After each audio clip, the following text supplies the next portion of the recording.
Now, Arsenal being linked with Bruno Guimaraes makes sense because this is not going to be a project signing.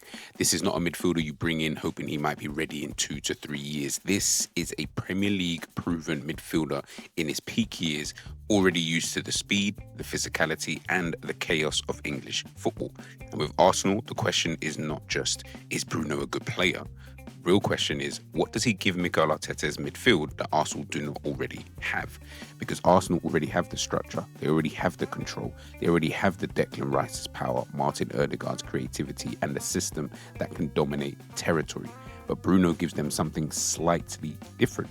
He gives them control with edge, a midfielder who can receive under pressure, play forward, carry contact, win fouls, break lines, arrive in the box, and still give you that competitive bite Arsenal sometimes need in the biggest of games.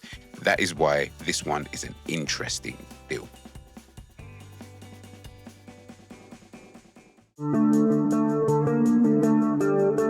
So Bruno Guimaraes currently operating in the central of midfield for Newcastle or as a defensive midfielder, but he's been much more than just someone who sits in the middle of the park.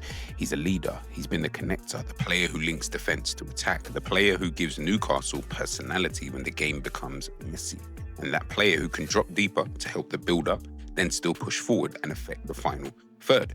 In the Premier League season just gone, he played 29 games, started 27 of those, scoring 9 goals and getting himself 5 assists, playing over 2,400 league minutes. So Arsenal will not be buying reputation, they'll be buying a midfielder who has just produced, played regularly and carried responsibility in this league. Stylistically, I'm telling you, that matters because Bruno is not just a pure holding midfielder. He's not just a safe passer. He's not just an attacking 8 either. He sits somewhere between all of those roles. And that's probably why Arteta would be interested, because in Arsenal's midfield, Bruno gives you options. He could play next to Rice. He could play next to Zubimendi. He could play ahead of Rice. He could play deeper in certain games. And in matches where Arsenal need more aggression, more duels, more progression, and more personality, Bruno gives you all of that in one profile.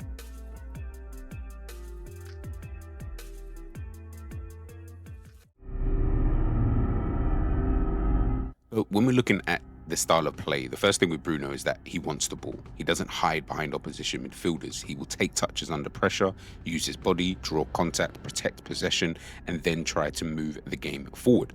That is a big Arsenal fit because in Arteta's system, the midfielders have to receive with pressure around them. They have to know where their next pass is before the ball even arrives, and they have to bait the press, survive that first challenge, and then try and play through the line. Bruno can do all of that. He's a very good at receiving side on, uses his frame, rolling away from pressure or buying the foul when the situation demands it. And that is one of the reasons Arsenal would want him. Gives them another midfielder who can control chaotic moments. Arsenal can sometimes look too clean in midfield. They're quite structured, very rehearsed, very positional.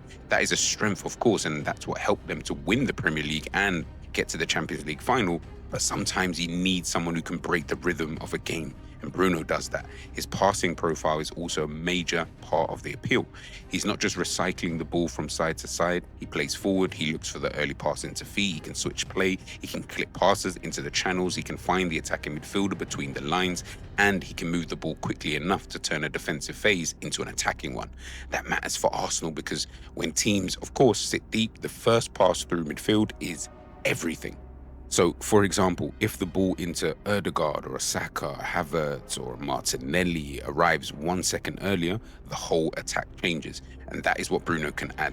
He can speed up Arsenal's progression, he can make the midfield less predictable, and he can give Arsenal another player who's brave enough to pass forward when the safe option is available.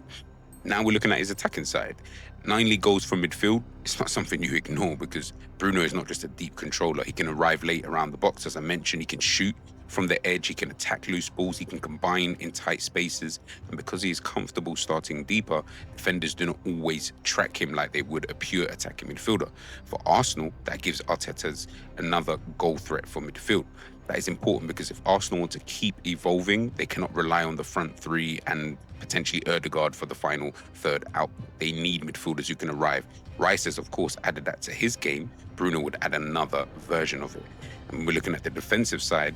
this is where it gets a little bit more interesting, because Bruno, as I mentioned, and as we already know because we've seen him, gives you that bite. He presses, he competes, he gets stuck into duels, he wins fouls, breaks rhythm, irritates opponents, and Arsenal need that in the middle of the park, because when you look at the best of Arteta's teams, they're not soft possession teams. They are quite physical. They defend high, they counter press, they trap teams near the touchline, they squeeze the pitch. Bruno fits that mentality. He has the aggression to play in an Arsenal midfield, especially next to someone like Declan Rice. That pairing would be horrible to play against. Rice gives you range, power, and defensive security. Bruno gives you bite, progression, and personality. Together, they could give Arsenal a midfield that can dominate the ball, but also win the scrapped. But of course, like with anything, there's weaknesses, because he isn't perfect. He's not an elite aerial midfielder, not that matter to people. So if you are looking for someone to dominate first contacts in the air, that ain't really his game. He can also, at times, as we know, be overly aggressive. Sometimes he jumps towards the ball, presses early, or gets dragged into battles. Listen, it can be useful when it works, but risky if he's playing as the lone six and space starts to open up around him. So if Arsenal did sign him, I would not automatically see him as the potential deepest midfielder every single week. For me, his best Arsenal role would probably depend on the game. Against stronger teams, he could play next to a Rice, as an example, and give Arsenal a double layer of midfield control.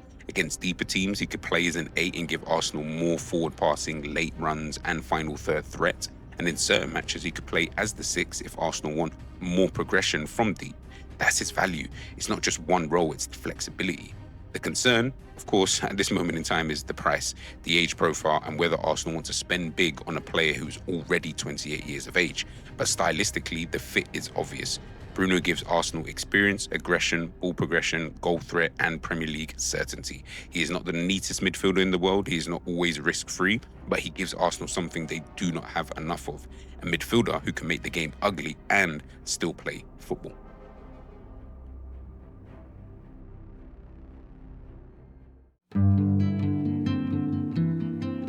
What I like about this whole interest from Arsenal in regards to Bruno Guimaraes is that it's a win now type of move. And I love those kind of moves. And I know we all look at players sometimes and we think to ourselves, we want the next best thing. We want the player that's going to be with us for 10, 15, 20 years. But we also know that football doesn't really work in that kind of way.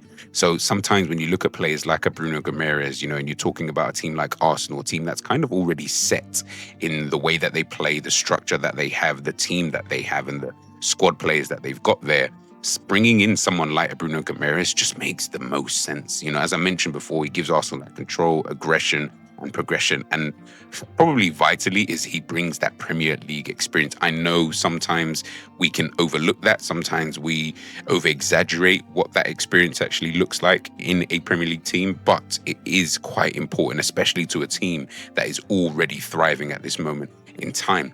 The fee and age profile would have to make sense, but in terms of the style, for me, Bruno fits. He ain't perfect, but next to those kind of players, Rice, Zubimendi, Ødegaard, he could make Arsenal's midfield nastier, sharper, and much harder to play against. So for me, this would be an absolutely brilliant signing for Arsenal if they're able to get it over the line. Obviously, of course, for Newcastle, this is what you guys want to see. But let me know your thoughts, whether you're a Newcastle fan, whether you're an Arsenal fan, whether you're a neutral. Let me know your thoughts in regards to Bruno Guimaraes. Do you want your club to try and hijack that move for Bruno Guimaraes this summer?